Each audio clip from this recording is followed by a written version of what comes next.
നമസ്കാരം. നമസ്കാരം. ഇന്ന് നമ്മളോടൊപ്പം ഈ അഭിമുഖത്തിൽ നമ്മുടെ ക്ഷണം സ്വീകരിച്ചെത്തിയിട്ടുള്ള ഗുരു ഡോക്ടർ സദനം കൃഷ്ണൻകുട്ടി ആശാന് സ്വാഗതം. ഇന്റർവ്യൂവിലേക്ക് കിടക്കാം. ഇരിങ്ങാലക്കുടിയുടെ കഥകളി പാരമ്പര്യത്തെ പറ്റി ഒരു living legend of the art form എന്ന നിലയിൽ താങ്കൾക്ക് 2 വാക്ക് ഞങ്ങളോട് ഒന്ന് പങ്കുവയ്ക്കാമോ? ഞാൻ ഏതാണ്ട് 65 കൊല്ലമായിട്ട് ഇരിങ്ങാലക്കുട വാസിയാണ്. വന്ന കാലത്ത് ക്ഷേത്രവും അതിൻ്റെ ഭരണാധികാരിയായിരിക്കുന്ന തച്ചുടയ കൈമള് അങ്ങനെയുള്ള മഹാരഥന്മാർ അനവധി നിരന്നിരിക്കുന്ന ഒരു കാലത്താണ് ഞാൻ ഇരിങ്ങാലക്കുട വരുന്നത്.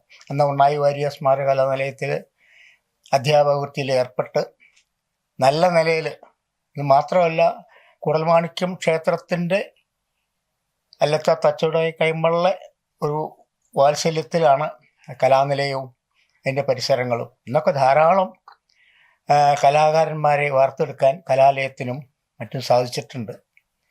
അതിലുള്ള ഒരു വലിയ കലാകാരൻ കൂടിയായിരുന്നു ഞാൻ. അങ്ങനെ അതിനോടനുബന്ധിച്ച് ഈ കലാപരിപാടികൾ, കഥകളി, മോഹിനിയാട്ടം, കഥക്ക്, പണിപുരി, പാട്ട് കച്ചേരികൾ ഇങ്ങനെ തുടങ്ങി ഭൂമിയിലുള്ള ഏതാണ്ട് കലകളൊക്കെ തന്നെ കലാനിലയ ഈ ക്ഷേത്ര സംബന്ധമായ ഉത്സവത്തിന് പങ്കെടുപ്പിച്ചിരുന്നു. ആ കലാകാരന്മാരൊക്കെ പങ്കെടുപ്പിച്ചിരുന്നു. അവർക്ക് വേണ്ട സംരക്ഷണം കൊടുത്ത് ഉത്സവ ഭാരവാഹികൾ നടത്തിയിരുന്നു. അങ്ങനെയുള്ള ഒരു പാരമ്പര്യമാണ് നമ്മുടെ ഇരിഞ്ഞാലക്കുടയ്ക്ക് ഉണ്ടായിരുന്നത്. ഇതിന് ജാതിമത വ്യത്യാസം ഇല്ലാതെ കണ്ട് അന്ന് ഇപ്പോൾ ഈ പറഞ്ഞ പോലെയുള്ള ഈ കോളേജൊക്കെ ഉണ്ടായിരുന്നു എന്ന സംശയമാണ്.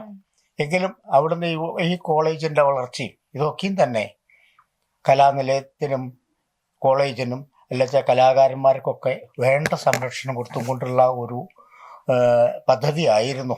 അത് ഓട്ടോമാറ്റിക്കായിട്ട് അങ്ങനെ വന്നുകൊണ്ടിരിക്കുകയാണ്. അങ്ങനെ കലാകാരന്മാർക്കും കലയ്ക്കും നല്ലൊരിത്. അതിൻ്റെ കൂട്ടത്തിലാണ് ഇരിഞ്ഞാലക്കുട കഥകളി ക്ലബ്ബ് രൂപീകൃതമാകുന്നത്.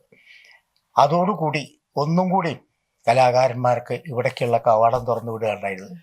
അങ്ങനെ അന്നത്തെ കാലത്തുള്ള, അന്ന് പ്രധാനമായിട്ടും കഥകളി എന്നുള്ള ഒരു കല മാത്രമേ ഉണ്ടായിരുന്നെങ്കിലും പിന്നീട് പാട്ട് കച്ചേരികൾ അതുപോലെ മറ്റുള്ള കലകളൊക്കെ ഇവിടേക്ക് വരാനുള്ള ഒരു വാതിൽ തുറന്നിട്ടു. അത് ക്ലബ്ബ് ആണ് അതിനൊരു ഉത്തരവാദി.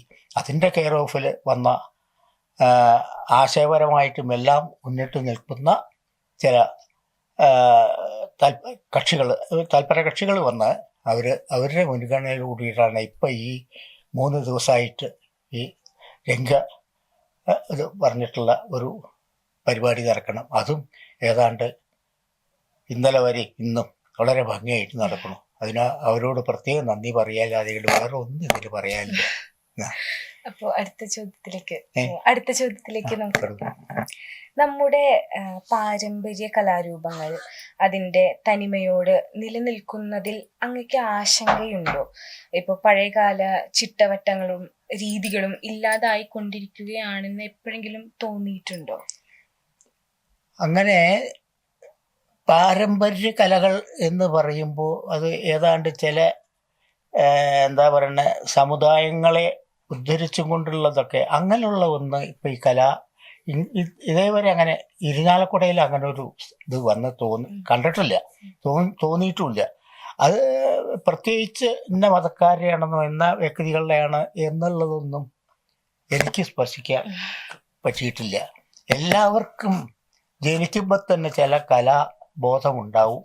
അങ്ങനെയുള്ള ചിലവർ അതിൻ്റെ സാഹചര്യത്തിനനുസരിച്ച് മുന്നോട്ട് വരും, ചിലവർ പിന്നോട്ട് പോവും. അതോടുകൂടി ചില മുന്നോട്ട്. ഇപ്പോൾ ഫിലിം ഡിപ്പാർട്ട്മെൻറ്റിൽ തന്നെ നല്ല ഉന്നതന്മാരായിട്ടുള്ള ആൾക്കാർ അന്ന് മറഞ്ഞുപോയ സ്ഥലമാണ് ഇരിഞ്ഞാലക്കുട, ഇന്നസെൻ്റ് കൂട്ടരൊക്കെ. അതേമാതിരി ഇപ്പോഴും അതല്ലാതെ വേറെ ചിലവർ വരുന്നു. നമ്മൾ ഈ പിന്നാക്കം പോകണമെന്ന് ഒരു കാലത്തും ചിന്തിക്കേണ്ട കാര്യമില്ല. അപ്പോൾ വേറെ ചിലവർ പുതുതായിട്ട് ചിലവർ മുന്നോട്ട് വരും. അത് സ്വാഭാവികമാണ്, അത് ദൈവനിശ്ചയമാണ്. വരുന്നുണ്ട്. അങ്ങനെ പിന്നോട്ട് പോകണ കുഴപ്പമില്ല. പിന്നെ ചില ശൈലി മാറ്റങ്ങൾ വരിക, അതൊക്കെ ചിലപ്പോൾ ഉണ്ടായിരുന്നു വരും. അതുകൊണ്ട് ഒരു കല നശിക്കാനൊന്നും പോണില്ല. അതൊക്കെ അതിൻ്റെ വേരോടി അങ്ങനെ ഉറച്ചു നിൽക്കും. അങ്ങനെയാണ്. അവസാനമായിട്ട് അങ്ങയുടെ പല ആരാധകർ ഇവിടെ എൻ്റെ അടുത്ത് ഇത് പ്രത്യേകം രേഖപ്പെടുത്തണം എന്ന് പറഞ്ഞിട്ടുണ്ടായിരുന്നു. കഥകളിയിലെ അതിസങ്കീർണമായ മുദ്രകൾ കൊണ്ടും ചിട്ടകൾ കൊണ്ടും അപ്പുറം സാധാരണക്കാർക്ക് പോലും മനസ്സിലാകുന്ന രീതിയിൽ ഭാവങ്ങൾ അങ്ങ് ഈ കലയിലൂടെ പലർക്കും എത്തിച്ചു കൊടുത്തിട്ടുണ്ട്. അപ്പൊ അതിന് 1000 നന്ദി രേഖപ്പെടുത്തുന്നു. വളരെ സന്തോഷം. അഭിമുഖം ഇവിടെ അവസാനിക്കുകയാണ്. വിലയേറിയ സമയം ഞങ്ങളോടൊപ്പം ചിലവഴിച്ചതിൽ ഒരുപാട് നന്ദി. നമസ്കാരം.